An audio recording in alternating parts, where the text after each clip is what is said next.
गाड़ी खरीदते हैं तो उस पर जीएसटी और नाना प्रकार के जो टैक्सेस देते हैं उसमें रोड टैक्स और इंफ्रास्ट्रक्चर सेस भी भरते हैं।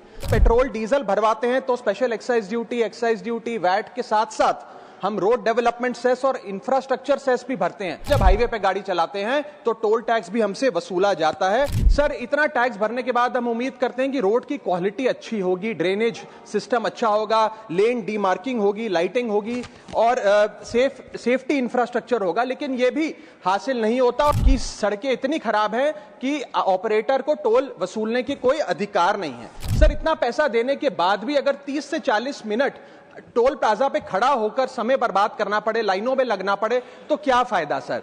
टोल प्लाजा पे जो कंजेशन है उसकी कॉस्ट कौन कैलकुलेट करेगा? सबसे पहले गाड़ी ऑन रहती है, उसकी फ्यूल कॉस्ट। दूसरा, आदमी का समय बर्बाद होता है, उसकी प्रोडक्टिव मैन पावर कॉस्ट। उस शेड्यूल डिसरप्ट होता है, जॉब इंटरव्यू कैंसिल होता है, बिजनेस अपॉर्चुनिटी लूज होती है, एग्जाम कैंसिल होता है, उसकी अपॉर्चुनिटी कॉस्ट की फुल कॉस्ट रिकवरी के बाद भी टोल वसूला जाता है 20-20, 30-30 साल तक। कि ये एक लीगलाइज लूट है जिसे बंद करना चाहिए। नियम बनना चाहिए कि अगर 5 मिनट से ज्यादा कोई भी सिटीजन टोल प्लाजा पे खड़ा है तो उसकी गाड़ी को फ्री में निकलने दिया जाए। Toll is taking a big toll on the people of India. Sir, toll plaza पे परसिस्टेंट कंजेशन, अटर मिसमैनेजमेंट और ओवर प्रॉफिटियरिंग के चलते एक आम आदमी का अनुभव इनकन्वीनियंस से इनजस्टिस में बदल चुका है। और आज मैं उन्हीं सिटीजन्स की जो टोल प्लाजा पे हैरेसमेंट फेस करते हैं उनका मुद्दा आपके सामने रखना चाहूंगा। सर, मेरा पहला कंसर्न है tax burden on the citizen. Sir, incidence of tax related to roads and highways is very very high in India.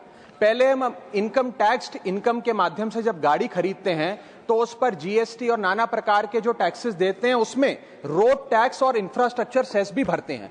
उसके बाद जब पेट्रोल डीजल भरवाते हैं तो स्पेशल एक्साइज ड्यूटी वैट के साथ साथ हम रोड डेवलपमेंट सेस और इंफ्रास्ट्रक्चर सेस भी भरते हैं। उसके बाद जब हाईवे पे गाड़ी चलाते हैं तो टोल टैक्स भी हमसे वसूला जाता है, जो एक नागरिक के लिए अनबियरेबल बनता जा रहा है। सर, मेरा सेकंड कंसर्न है extremely poor quality of roads. Sir, इतना टैक्स भरने के बाद हम उम्मीद करते हैं कि रोड की क्वालिटी अच्छी होगी, ड्रेनेज सिस्टम अच्छा होगा, लेन डीमार्किंग होगी, लाइटिंग होगी और सेफ्टी इंफ्रास्ट्रक्चर होगा, लेकिन यह भी हासिल नहीं होता और इसी के साथ साथ नेग्लिजिबल मेंटेनेंस का भी शिकार होना पड़ता है, जिसके चलते गड्ढे, पॉटहोल्स, ब्लैक स्पॉट्स और सरफेस डिफॉर्मिटीज देखी जाती हैं और हजारों लोग रोड एक्सीडेंट्स का सालाना शिकार होते हैं। सर, इसके साथ साथ मैं बताना चाहूंगा कि केरला हाईकोर्ट ने हाल ही में अपने एक ऑर्डर में एनएचएआई को फटकार लगाते हुए कहा that if road continues to be bad or incomplete, NHAI has no right to collect the toll और टोल प्लाजा बंद कर दिए।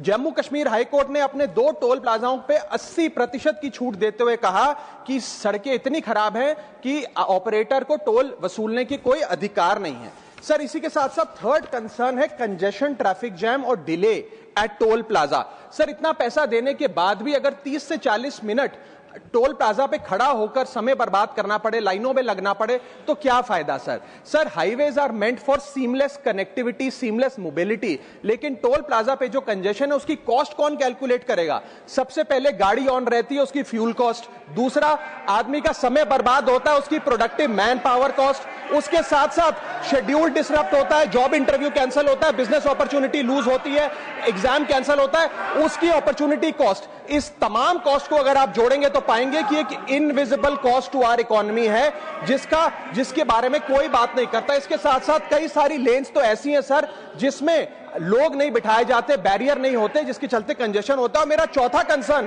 कि फुल कॉस्ट रिकवरी के बाद भी टोल वसूला जाता है 20-20, 30-30 साल तक। सर, मैं ये कहना चाहूंगा कि ये एक लीगलाइज लूट है जिसे बंद करना चाहिए। इसके साथ साथ एक नियम बनना चाहिए कि अगर 5 मिनट से ज्यादा कोई भी सिटीजन टोल प्लाजा पे खड़ा है तो उसकी गाड़ी को फ्री में निकलने दिया जाए, उससे कोई टैक्स, कोई टोल। मुजीबुल्लाह खान जी।